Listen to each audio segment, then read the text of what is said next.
దేవుని ఘనమైన శ్రేష్టమైన నామమునకు మహిమ ఘనత ప్రభావములు కలుగునుగాక. దేవునికి అందరం ఒకసారి స్తోత్రాలు తెలియపరచుదాం. హల్లెలూయా. గతించిన దినములన్నీ కూడా దేవుడు సజీవ లెక్కలో మనల్ని అందరినీ కాచి కాపాడినందులకై మనము దేవాది దేవునికి కృతజ్ఞతాస్తుతులు చెల్లించబద్దులమై ఉన్నాం. మంచిది, చాలా విలువైనటువంటి సమయంలోనికి మనం వచ్చి ఉన్నాము. ఇంతవరకు పాటల ద్వారా దేవుణ్ణి గణపరిచిన మీ అందరికీ ప్రభు నామముల వందనాలు. ఈ సమయము వాక్య సమయము కనుక కొద్ది సమయము దేవుని వాక్యాన్ని ధ్యానించుకుందాం. అందరూ కూడా యెహోషువ 14వ అధ్యాయం 6వ వచనం నుండి 12వ వచనం వరకు చదువుకుందాం. యూదా వంశస్థులు గిల్గాలులో యెహోషువ యొద్దకు రాగా కెనేజీయుడగు యెఫున్నె కుమారుడైన కాలేబు అతనితో ఇలాగు మనవి చేసెను. కాదేషు బర్నేయలో దైవజనుడైన మోషేతో యెహోవా నన్ను గూర్చియు నిన్ను గూర్చియు చెప్పిన మాట నీవెరుగుదువు. దేశమును వేగు చూచుటకు యెహోవా సేవకుడైన మోషే కాదేషు బర్నేయలో నుండి నన్ను పంపినప్పుడు నేను 40 ఏండ్ల వాడను. ఎవరికి భయపడక నేను చూచినది చూచినట్టే అతనికి వర్తమానము తెచ్చి తిని, నాతో కూడా బయలుదేరి వచ్చిన నా సహోదరులు జనుల హృదయములను కరుగజేయగా నేను నా దేవుడైన యెహోవాను నిండు మనసుతో అనుసరించి తిని, ఆ దినమున మోషే ప్రమాణము చేసి, నీవు నా దేవుడైన యెహోవాను నిండు మనసుతో అనుసరించితివి గనుక నీవు అడుగుపెట్టిన భూమి నిశ్చయముగా నీకును నీ సంతానమునకును ఎల్లప్పుడూ స్వాస్థ్యముగా ఉండుననిను. యెహోవా చెప్పినట్లు యెహోవా మోషేకు ఆ మాట సెలవిచ్చినప్పటి నుండి ఇశ్రాయేలీలు అరణ్యములో నడిచిన ఈ 45 ఏండ్లు ఆయన నన్ను సజీవునిగా కాపాడి ఉన్నాడు. ఇదిగో నేనిప్పుడు 85 ఏండ్ల వాడను. మోషే నన్ను పంపిన నాడు నాకెంత బలమో నేటి వరకు నాకంత బలము. యుద్ధము చేయుటకును గాని వచ్చుచూ పోవుచూనుటకు గాని నాకెప్పటి ఎట్లు బలమున్నది. కాబట్టి ఆ దినమున యెహోవా సెలవిచ్చిన ఈ కొండ ప్రదేశమును నాకు దయచేయము. అనాకీయులను ప్రాకారము గల గొప్ప పట్టణములను అక్కడ ఉన్న సంగతి ఆ దినమున నీకు వినబడిను. యెహోవా నాకు తోడై ఉండిన ఎడల యెహోవా సెలవిచ్చినట్లు వారి దేశమును స్వాధీనపరుచుకొందును. చాలు. మొత్తం యెహోషువ గ్రంథం 14వ అధ్యాయం 6వ వచనం నుండి 12వ వచనం వరకు మనము ధ్యానం చేసి ఉన్నాం. ఈ ధ్యానం చేసినటువంటి ఈ సందర్భము ఎవరిని గురించి రాయబడి ఉన్నదంటే భక్తుడైన కాలేబును గురించి. భక్తుడైన కాలేబును గురించి. కాలేబు ఐగుప్తు దేశంలో పుట్టి పెరిగినటువంటి వ్యక్తి. కాలేబు యెహోషువ వీరిరువురు కూడా కానానుకు వేగు చుట్టానికి వెళ్ళినవారు. కానాను దేశములో ఉన్న సమాచారాన్ని చాటుగా చూసి వచ్చినటువంటి వారిలో ఈ కాలేబు ఉన్నాడు. కాలేబు తండ్రి పేరు యెఫున్నె. కాలేబు తండ్రి పేరు ఏంటండి? యెఫున్నె అంటే ప్రత్యేకించబడినవాడు. కాలేబు ఒక సమర్పణ కలిగినటు వాడు. కాలేబు నిండు మనస్సుతో దేవుణ్ణి ప్రేమించినవాడు. కాలేబు ఏ బలహీనత లేనటువంటి భక్తుడు.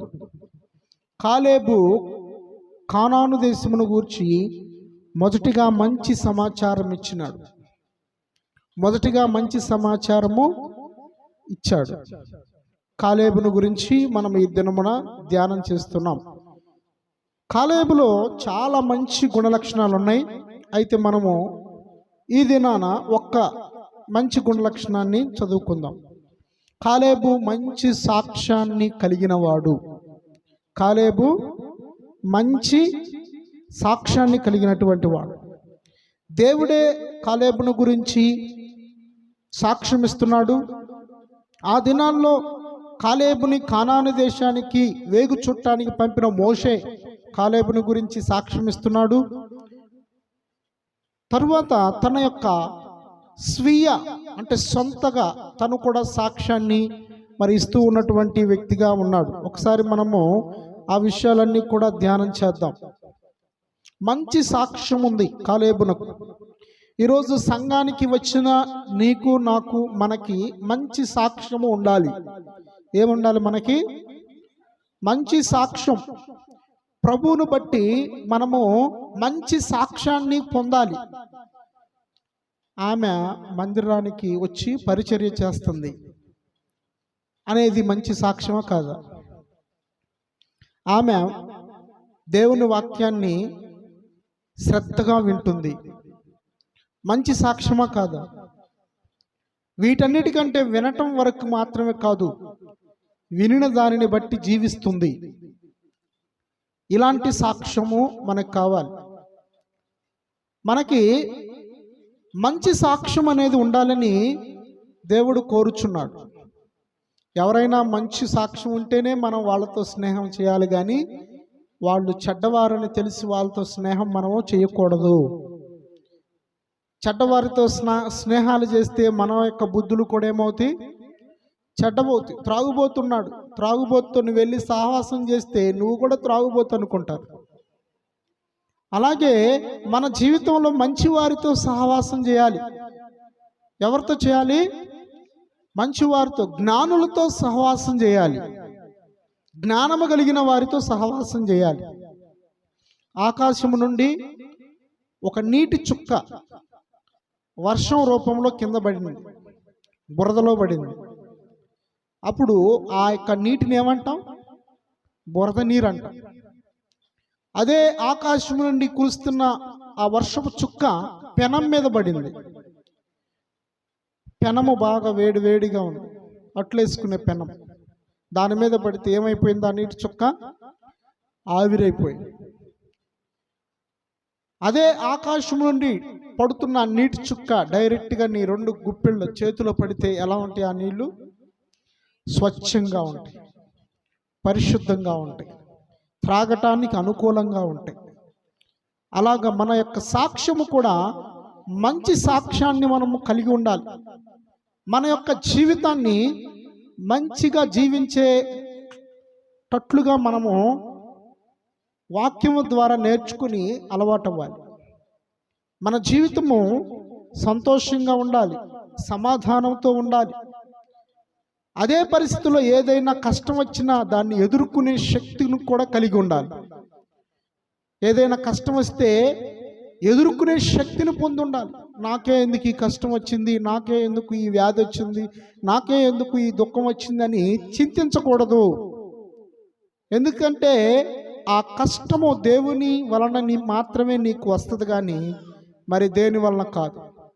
దేవునికి తెలియకుండా ఒక్కటి కూడా మన జీవితంలోకి రాదు. ఎవరికి తెలియకుండా?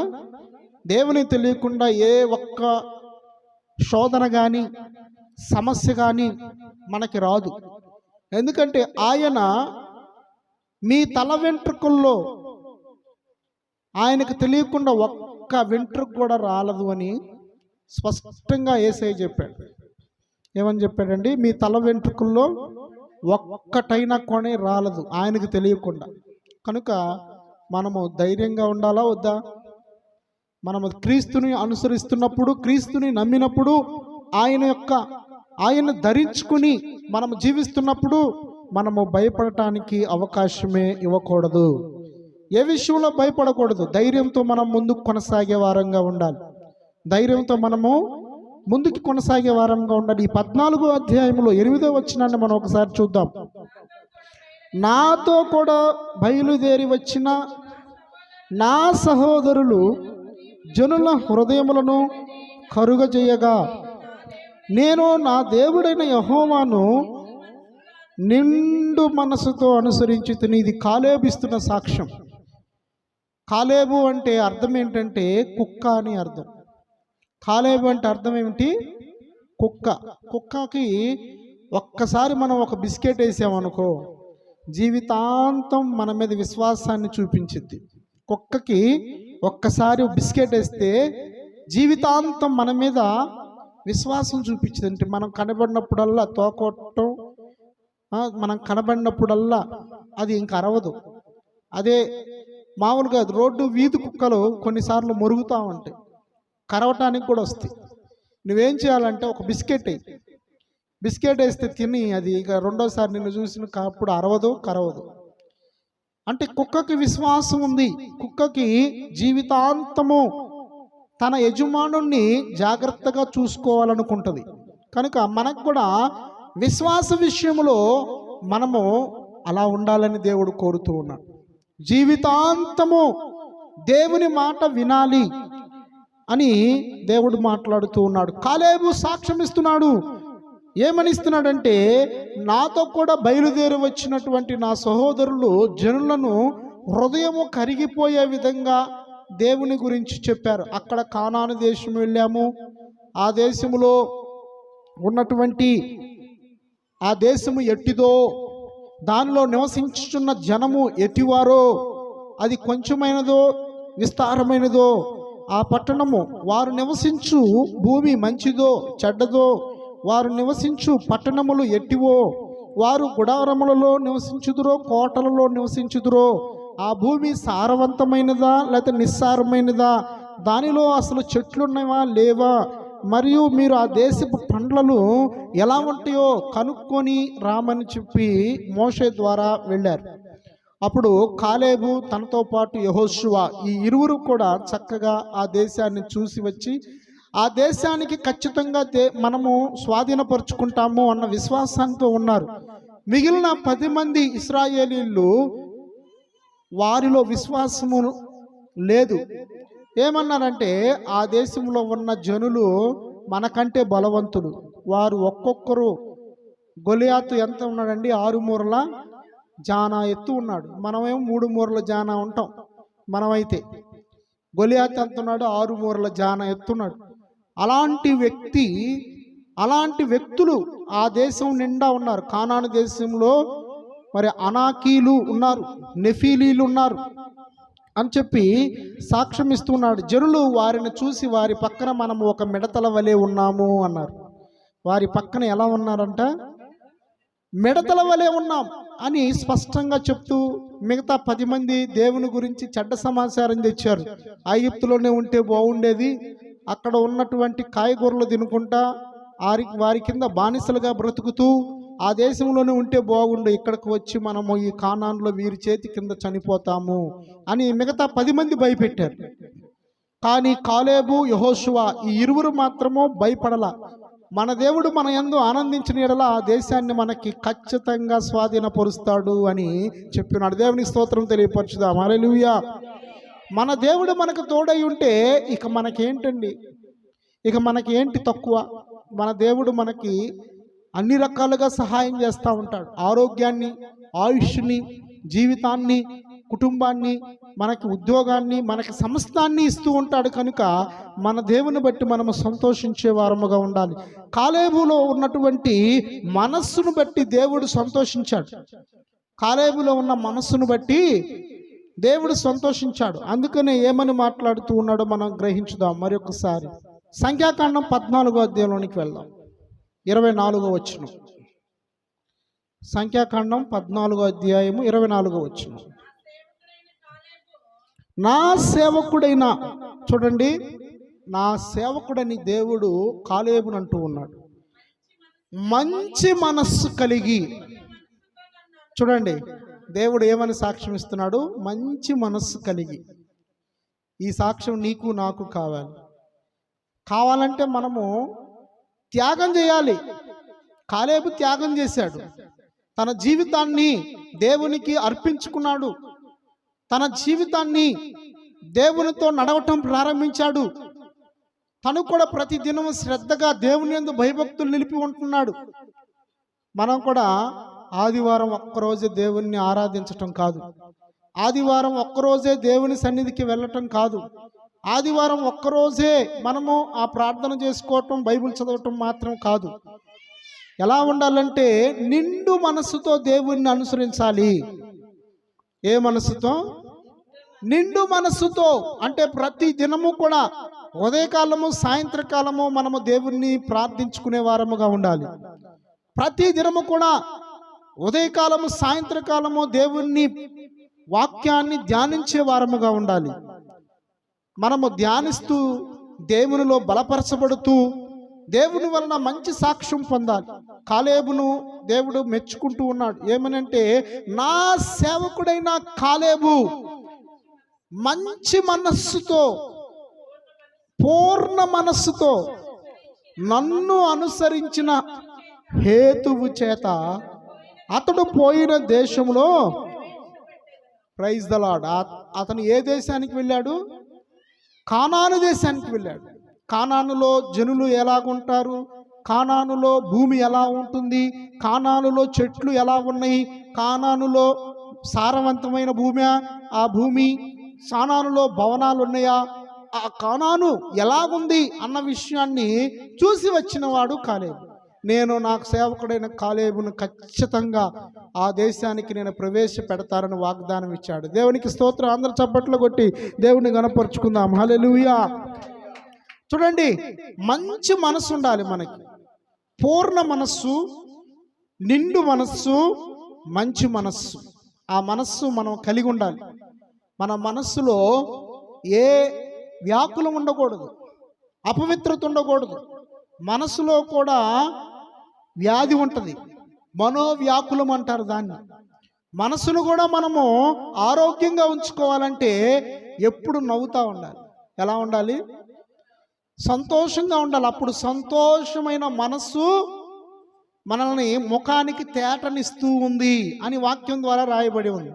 సంతోషమైన మనస్సు ముఖమునకు తేటనిస్తుంది. అందరూ చెప్పండి ఒకసారి. సంతోషమైన మనస్సు ముఖమునకు తేటనిస్తుంది.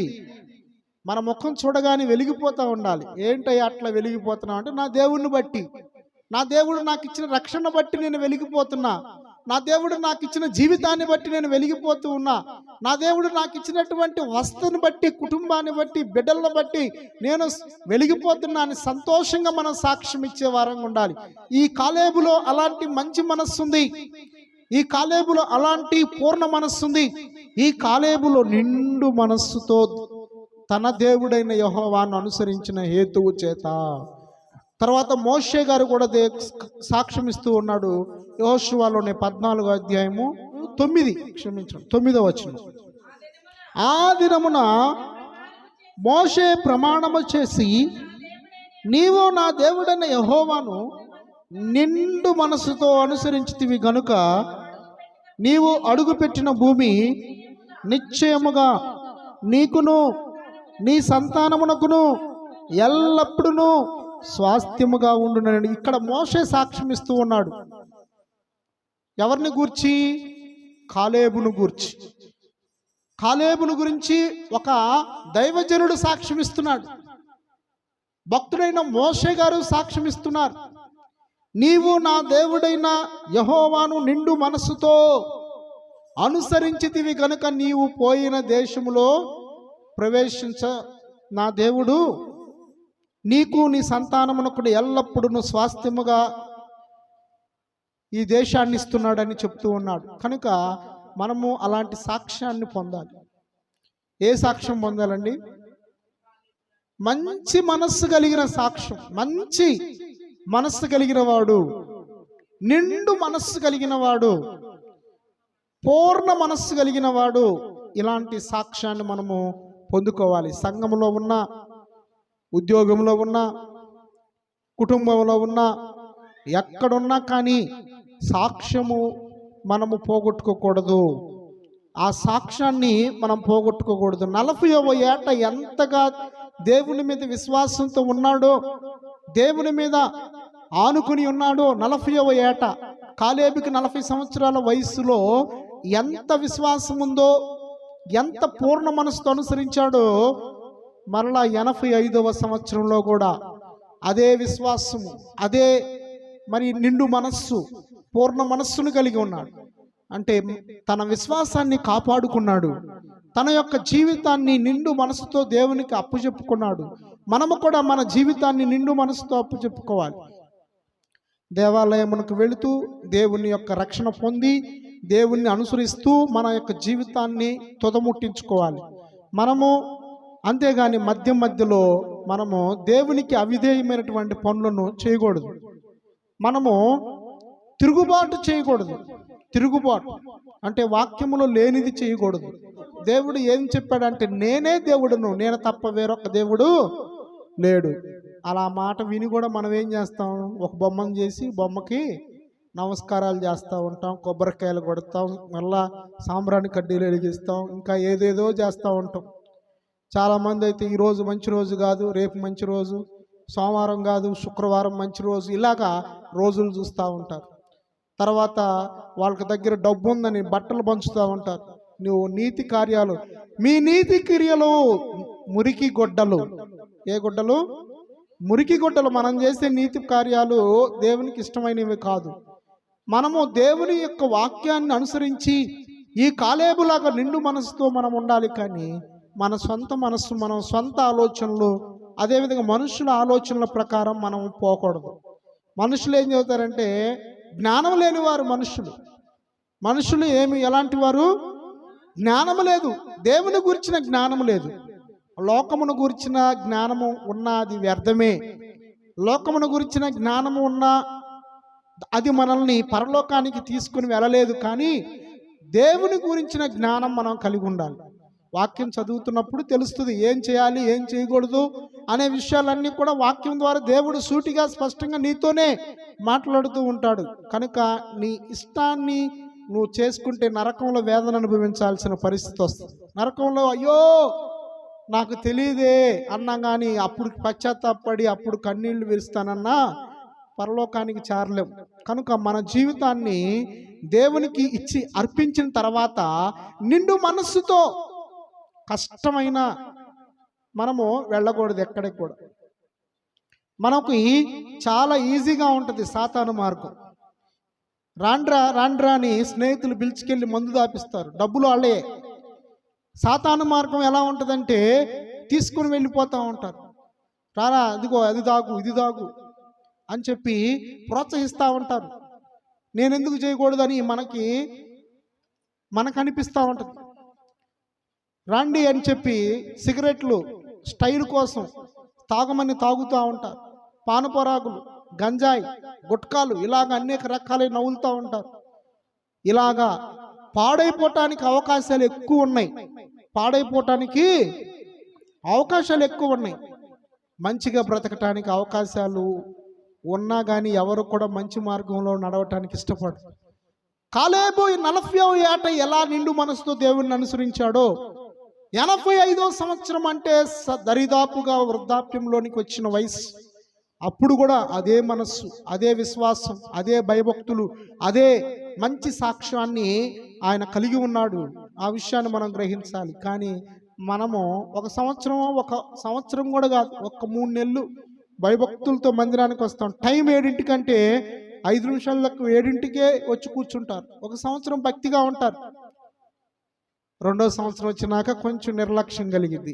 ఏం వెళ్తాంలే, ఏముందిలే అని.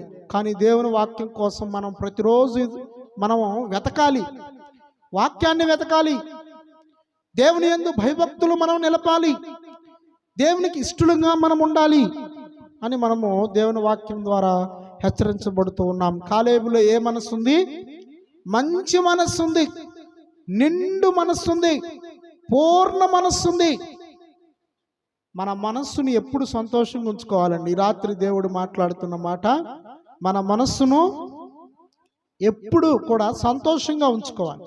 సంతోషమైన మనస్సు ముఖమునకు తేటనిస్తుంది. ముఖానికి తేట, సంతోషంతో వెలిగిపోవాలి. ఏంటయ్యా అంత సంతోషంగా ఉన్నావు అని చెప్పి అడిగితే, దేవుడు నాకు రక్షణ ఇచ్చాడండి, దేవుడు నాకు నిత్య జీవాన్ని ఇస్తానని వాగ్దానం ఇచ్చాడు, దాన్ని బట్టి నేను సంతోషంతో ఉన్నా, వెలిగిపోతున్నా. నీకెన్ని కష్టాలున్నా, నీకెన్ని ఇబ్బందులున్నా, దైవ మార్గంలో కొన్నిసార్లు శోధనలు వస్తూ ఉంటాయి. అది మన మంచి కొరకే.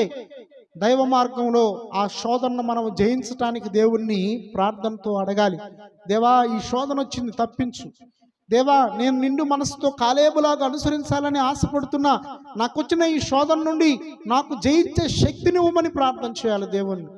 కనుక మనకి సాతాను మార్గం చాలా ఈజీగా ఉంటుంది, మనకు ఖర్చు లేని పనిగా ఉంటుంది. కానీ తర్వాత అది మన ఆత్మనే పాతాళంలోనికి తీసుకెళ్తాయి.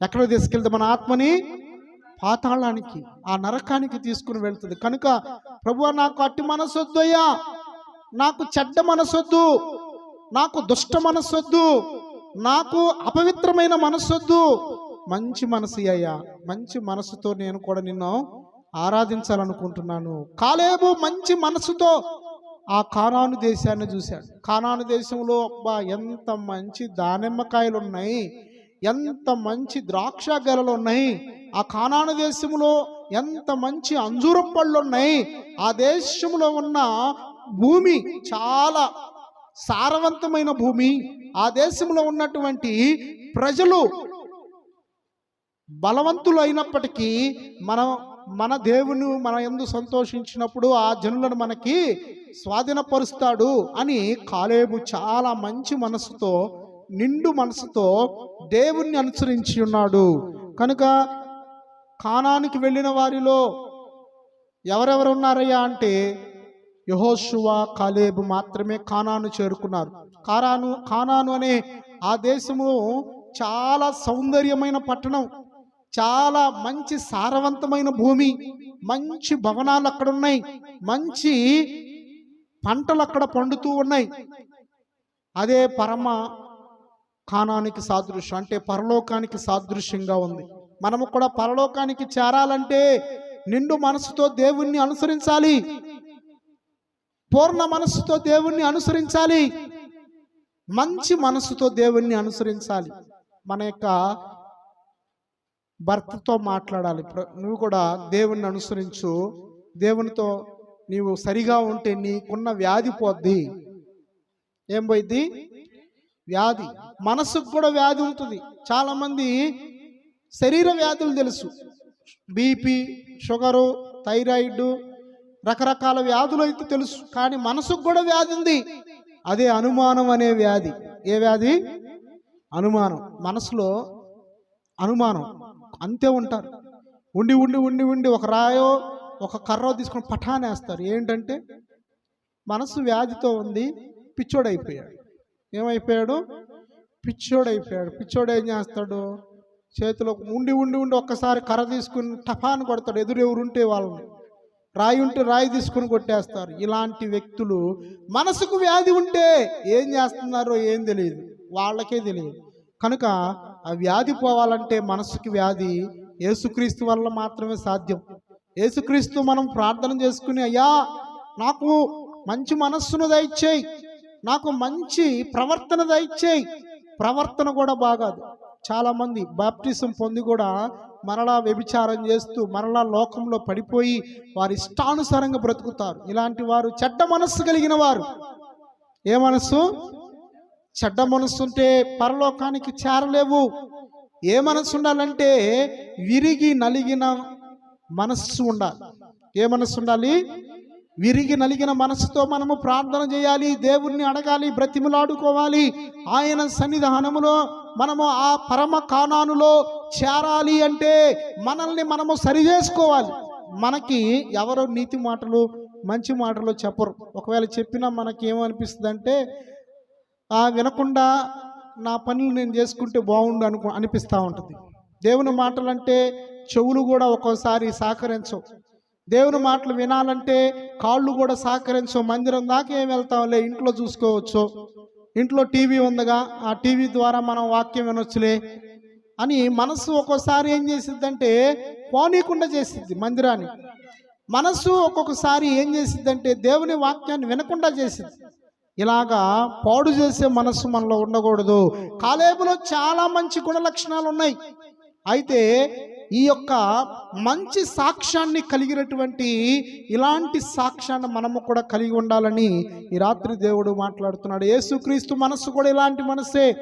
ఆయన ఎవరైతే ఆయన కొరడాలతో కొట్టారో, ఎవరైతే ఆయన ముఖాన ఉమ్మి వేశారో, ఎవరైతే ఆయన వస్త్రాల కొరకు చీట్లు వేశారో, ఎవరైతే ఆయన్ని బల్లెంతో పొడిచారో, ఎవరైతే ఆయన్ని శిక్షించి కొరడాలతో కొట్టారో, వారందరి కోసము ఆయన మంచి మనసు కలిగి ప్రార్థన చేస్తూ ఉన్నాడు.